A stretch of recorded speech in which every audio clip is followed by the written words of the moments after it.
Hello friends, मेरा नाम है कंवरपाल सिंह, लेक्चरर हिस्ट्री। और आज हम चर्चा करने वाले 20 ऐसे महत्वपूर्ण क्वेश्चनों की जो अक्सर कॉम्पिटिटिव एग्जाम में पूछे जाते हैं। और आज का जो हमारा टॉपिक है वह है गुप्त साम्राज्य। ये पार्ट 8 है। और आज का जो हमारा पहला क्वेश्चन है वह है पहला ज्ञात गुप्त शासक कौन था। तो देखिए, पहला जो ज्ञात गुप्त शासक था वह था श्रीगुप्त। उसके बाद में शासक बना घटोत्कच, और इन दोनों ने महाराजा की उपाधि धारण की थी, जिससे ये स्पष्ट हो जाता है कि ये किसी के अधीन कार्यरत थे, न कि स्वतंत्र शासक थे। घटोत्कच के साथ बाद में शासक बना चंद्रगुप्त प्रथम, और चंद्रगुप्त प्रथम ने उपाधि धारण की थी महाराजा धीराज। महाराजा धीराज की उपाधि धारण की थी, जिससे ये स्पष्ट हो जाता है कि यह एक स्वतंत्र शासक था और यह गुप्त साम्राज्य का वास्तविक संस्थापक भी था। और गुप्त साम्राज्य का जो सबसे महान शासक हुआ है वह हुआ है समुद्रगुप्त, जो कि चंद्रगुप्त प्रथम का पुत्र था। और समुद्रगुप्त के बाद में शासक बना था चंद्रगुप्त द्वितीय। तो इस क्वेश्चन का जो राइट आंसर हो जाएगा वह है ऑप्शन ए है, अर्थात श्रीगुप्त पहला ज्ञात गुप्त शासक था। नेक्स्ट क्वेश्चन है हमारा, मेहरौली में जंग रहित लौह स्तंभ किसने स्थापित किया था। तो देखिए, लौह स्तंभ है जो मेहरौली में, ये स्थापित किया था चंद्रगुप्त द्वितीय ने। चंद्रगुप्त द्वितीय ने। ये लोहे से बने होने के बावजूद भी आज तक इसमें जंग नहीं लगी, आज तक इसमें जंग नहीं लगी, जिससे ये गुप्त काल के धातु विज्ञान का एक उत्कृष्ट नमूना है।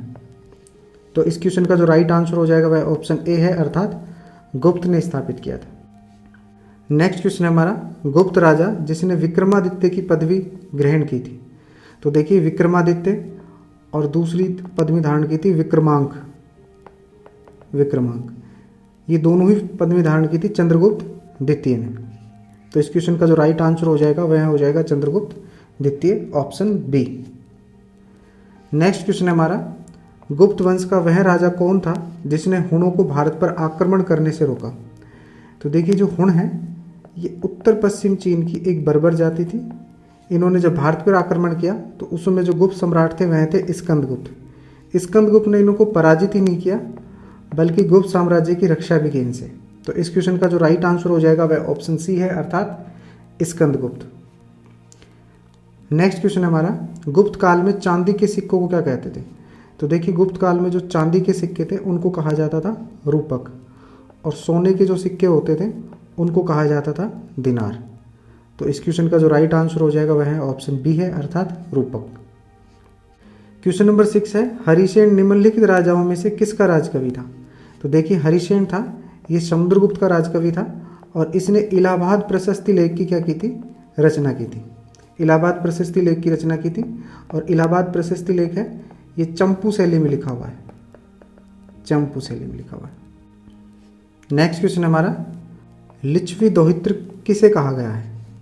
तो देखिए, प्रयाग स्तंभ लेख में, प्रयाग स्तंभ लेख में लिच्छवी दोहित्र कहा गया है समुद्रगुप्त को, समुद्रगुप्त को, जिसका अर्थ होता है कि लिच्छवी कन्या से उत्पन्न, लिच्छवी कन्या से उत्पन्न।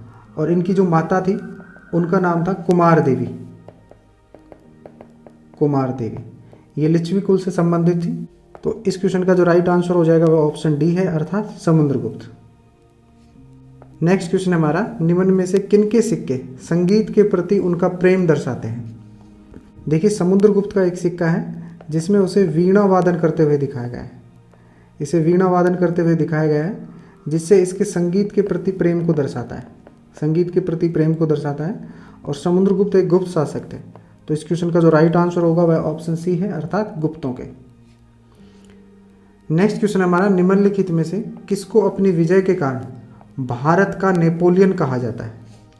तो देखिए, भारत का जो नेपोलियन है वह कहा जाता है समुद्रगुप्त को, और समुद्रगुप्त को यह संज्ञा दी थी विंसेंट स्मिथ ने, एक इतिहासकार थे, विंसेंट स्मिथ थे। क्योंकि समुद्रगुप्त ने अपने जीवन में काफ़ी युद्ध किए और यह एक भी युद्ध में पराजित नहीं हुआ, इसी कारण विंसेंट स्मिथ ने इसे भारत का नेपोलियन कहा, भारत का नेपोलियन कहा। तो इस क्वेश्चन का जो राइट आंसर हो जाएगा वह ऑप्शन डी है, अर्थात समुद्रगुप्त को। नेक्स्ट क्वेश्चन है हमारा, कवि कालिदास किसके राजकवि थे। तो देखिए, कालिदास थे ये चंद्रगुप्त विक्रमादित्य या फिर हम चंद्रगुप्त द्वितीय भी कह सकते हैं, इनके राजकवि थे और इनकी अनेक रचनाएं थी, जैसे रघुवंशम, कुमार संभव, ऋतुसंहार,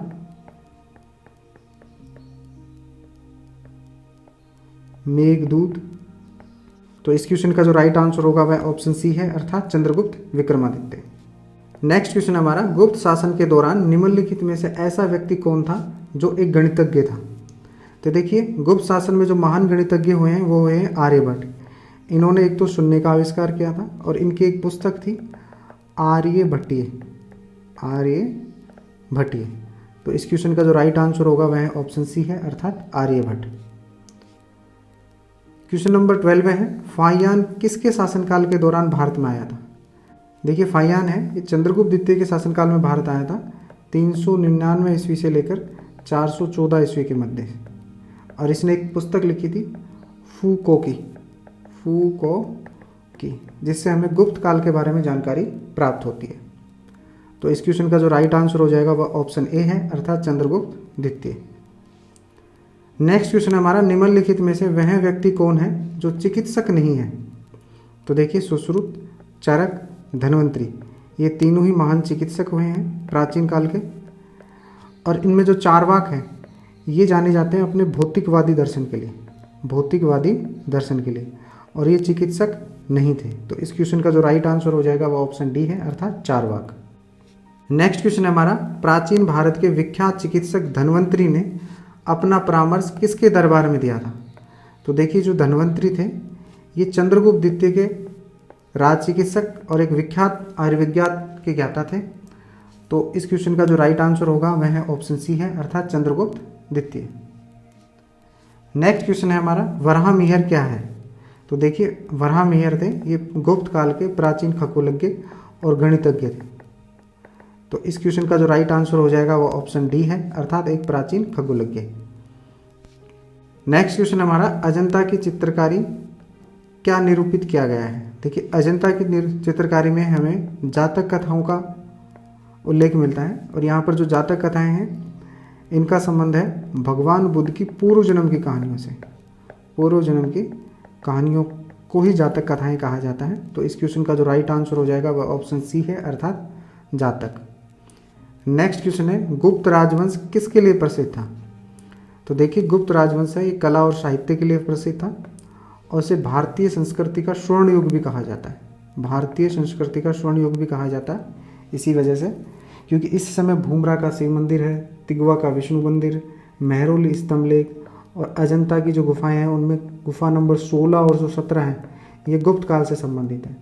तो इन्हीं कला और स्थापत्य की वजह से गुप्त काल काफ़ी प्रसिद्ध था। तो इस क्वेश्चन का जो राइट आंसर हो जाएगा वह ऑप्शन ए है, अर्थात कला और स्थापत्य। नेक्स्ट क्वेश्चन हमारा, इलाहाबाद स्तंभ के शिलालेखों में किसकी उपलब्धियों का वर्णन है। तो देखिए, इलाहाबाद जो शिलालेख है इसकी रचना की थी हरिसेन ने, और इसमें आपको समुद्रगुप्त के संबंध में जानकारी मिलती है। समुद्रगुप्त को अश्वमेध कर्ता भी कहा गया है, अश्वमेध कर्ता। इसके अतिरिक्त इसे कविराज भी कहा गया है। तो इस क्वेश्चन का जो राइट आंसर हो जाएगा वह ऑप्शन डी है, अर्थात समुद्रगुप्त।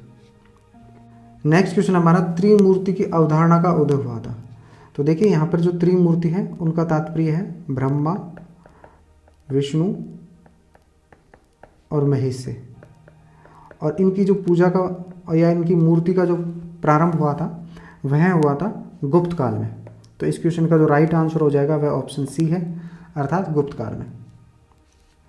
निम्न में से किस शासक ने गुप्त मुद्रा व्यवस्था की शुरुआत की थी। तो देखिए, गुप्त मुद्रा व्यवस्था की शुरुआत की थी चंद्रगुप्त प्रथम ने। इसने सोने के सिक्के चलाए थे और उन सिक्कों पर अपने साथ अपनी पत्नी कुमार देवी का चित्रण भी किया था। तो इस क्वेश्चन का जो राइट आंसर होगा वह ऑप्शन बी है, अर्थात चंद्रगुप्त प्रथम। आपको हमारा वीडियो कैसा लगा? यदि अच्छा लगा तो इसे लाइक करें, शेयर करें और चैनल को सब्सक्राइब करें। और इस वीडियो के जो PDF नोट्स हैं आपको हमारे जो टेलीग्राम चैनल है कैप्स एजुकेशन, वहाँ पे मिल जाएंगे। आप हमें इंस्टा पे भी फॉलो कर सकते हैं, और इन दोनों के ही लिंक आपको डिस्क्रिप्शन में मिल जाएंगे।